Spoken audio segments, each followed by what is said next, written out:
आनंद बख्शी के लिखे गानों पर धुन बनाने के बाद जब संगीतकार लक्ष्मीकांत प्यारेलाल ने प्रोड्यूसर राज खोसला को गाकर सुनाया तो उनके मुंह से निकला, वाह, समा बांध दिया आपने। प्यारेलाल ने कहा, हमने तो केवल ट्यून दी है, अभी समा तो रफ़ी साहब बांधेंगे। मतलब साफ था कि ये धुन मोहम्मद रफ़ी की आवाज को ध्यान में रखकर ही तैयार की गई थी। वैसे भी मोहम्मद रफ़ी लक्ष्मीकांत प्यारेलाल के फेवरेट सिंगर बन चुके थे और बीते 5 साल में उन्होंने एक से बढ़कर एक चार्ट बस्टर गाने उनके लिए गाए थे। कुछ गाने तो कालजयी हुए और आज तक उनका कोई तोड़ नहीं मिला। आऊंगा मैं तुझे सांझ सवेरे, आने से उसके आए बाहर जा के सनम, तुझे हमने मोहब्बत का छलकाए जान आइए। जब इस फिल्म के लीड हीरो राजेश खन्ना को ये बात पता चली तो उन्होंने संगीतकार जोड़ी के साथ एक मीटिंग की और कहा कि ये गाना तो आप किशोर कुमार से ही गवाइए, वही फिट बैठेंगे लिरिक्स पर भी और मुझ पर भी।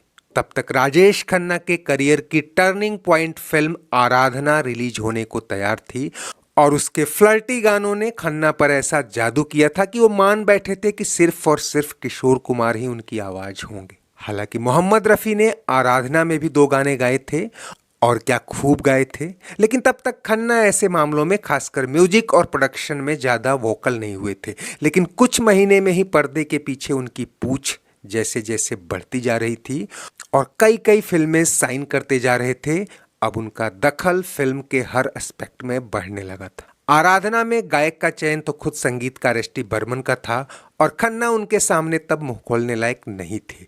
लेकिन यहाँ जब उन्होंने लक्ष्मीकांत प्यारेलाल पर जोर डाला कि ये गाना रफ़ी साहब के बजाय किशोर कुमार से ही गवाना चाहिए, तो उन्हें पता था कि लक्ष्मीकांत प्यारेलाल ने ये धुन रफ़ी साहब के लिए ही बनाई होगी। लेकिन उन्हें ये बात भी अच्छी नहीं लग रही थी कि फिल्म के 9 में से सिर्फ एक गाना ही किशोर कुमार से गवाया जा रहा था। ऐसे में इस गाने के बोल सुनकर, जिनमें जुल्फों की तुलना रेशम से और आंखों की शरबत से की गई हो, उन्हें लगा कि ऐसे फ्लर्टी सॉन्ग को रफ़ी साहब कहीं अपनी गहरी और गंभीर आवाज से इसका मूड ही न बदल दें।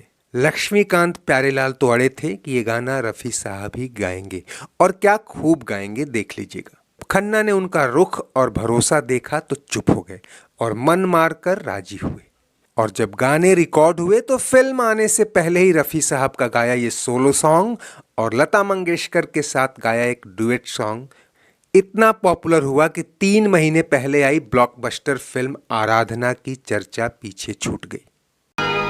ये रेशमी जुल्फें, ये शरबती। इसमें कोई शक नहीं कि आराधना उस साल की टॉप ग्रॉसर फिल्म थी और किशोर कुमार ने उस फिल्म में जो समा बांधा था उसने उन्हें राजेश खन्ना के साथ भी हमेशा के लिए बांध दिया। लेकिन ये फिल्म भी कहां पीछे रहने वाली थी। क्रिटिक्स मानते हैं कि अगर आराधना ने राजेश खन्ना के सुपरस्टारडम की बुनियाद रखी थी तो इस फिल्म ने उसे बुलंदी तक ले जाने का काम किया। छुप गए सारे नजारे, क्या बात हो गई। दोस्तों, ये फिल्म थी दिसंबर 1969 में आई, 2 रास्ते। उस साल बेस्ट स्टोरी के लिए फिल्म फेयर अवार्ड जीतने वाली इस फिल्म की कहानी लिखी थी चंद्रकांत काकोडकर ने और गीत लिखे थे उस दौर के सदाबहार लेखक आनंद बख्शी ने। हालांकि आराधना के मेरे सपनों की रानी से लेकर रूप तेरा मस्ताना जैसे फ्लर्टी सॉन्ग बख्शी ने ही लिखे थे, लेकिन वहां एस डी बर्मन के संगीत निर्देशन में बतौर असिस्टेंट उनके बेटे आर डी बर्मन का भी हाथ लगा तो ये गाने और भी फ्लर्टी और रोमांटिक हो गए। लेकिन 2 रास्ते के इस गीत में बख्शी ने नायिका के सौंदर्य का बखान करने के लिए जिस तरह के मेटाफर और जिस तरह के सिमिलीज यूज किए और जिस तरह का पर्सोनिफिकेशन किया वो लाजवाब। इन्हें देख कर जी रहे हैं सभी। नायिका के रूप और सौंदर्य पर पहले भी एक से बढ़कर एक गाने लिखे गए थे और खुद मोहम्मद रफ़ी ने खूबसूरती को 4 चांद लगाने वाले कई बेहतरीन गाने गाए थे। लेकिन ये बदलते वक्त की लहर थी या रोमांटिक जॉनर का जादू, इस गाने ने म्यूजिक ट्रैक ही नहीं पर्दे पर भी आग लगा दिया। जो ये आंखें शर्म से झुक जाए। और इसके साथ ही दूसरा गाना भी इतना हिट हुआ कि फिल्म साल की दूसरी टॉप ग्रॉसर यानी आराधना के बाद सबसे ज्यादा कमाई करने वाली फिल्म बन गई। तूने काजल लगाया दिन में रात हो गई। लेकिन दोस्तों, जब एक साथ दो सुपरहिट गाने खूबसूरती का मेटाफर बांधने का काम कर रहे हों तो उस नायिका पर इसका क्या असर हुआ होगा जिस पर ये फिल्म आए गए। मुमताज तब तक दर्जनों फिल्मों में काम कर चुकी थी। दर्जन मतलब 50 के दशक के चाइल्ड रोल और बाद के सेकेंडरी रोल जोड़ लें तो 30-35 फिल्में तो थी ही उनके नाम, जिनमें से कुछ एक फिल्मों में ही उन्होंने लीड रोल किया था। अब रेशमी जुल्फों और शरबती आंखों का असर देखिए कि इस एक फिल्म ने उन्हें रातों रात टॉप लीड एक्ट्रेस बना दिया। मुमताज खूबसूरत तो थी, लेकिन ऐसा भी नहीं कि बला की खूबसूरत हो। वो दौर ही खूबसूरत हीरोइनों से भरा था। लेकिन ये कहना गलत नहीं होगा कि इन दो गानों ने एक इल्यूजन का काम किया और ये गाने जब तक म्यूजिक ट्रैक पर गूंजते रहे मुमताज का जलवा भी कायम रहा। हालांकि आगे भी उन्होंने हिट फिल्में दी, लेकिन दो रास्ते ने उनके लुक और उनकी अदाओं को जो भाव दिया वो शायद ही फिर कभी मयस्सर हुआ।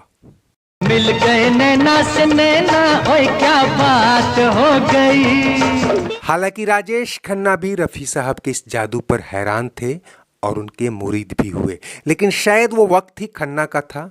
हर फिल्म हिट हो रही थी।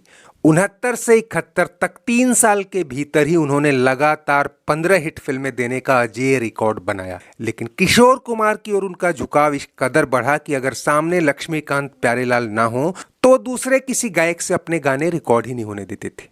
और ऐसा ही एक वाकया 1971 में आई फिल्म हाथी मेरे साथी में भी हुआ, जब इस सैड सॉन्ग को भी वो किशोर कुमार से ही गवाने पर अड़ गए थे। नफरत की दुनिया को छोड़ के प्यार की दुनिया। लेकिन खुद किशोर कुमार ने जब कहा कि ये गाना तो रफी साहब ही गाएंगे, तब खन्ना माने और बाद में उन्हें अपने इन दो मौकों पर रुख का पछतावा भी हुआ। खुश रहना मेरे यार। इस एक गाने के दम पर यह फिल्म सुपरहिट और साल 71 की टॉप ग्रॉसर भी बनी।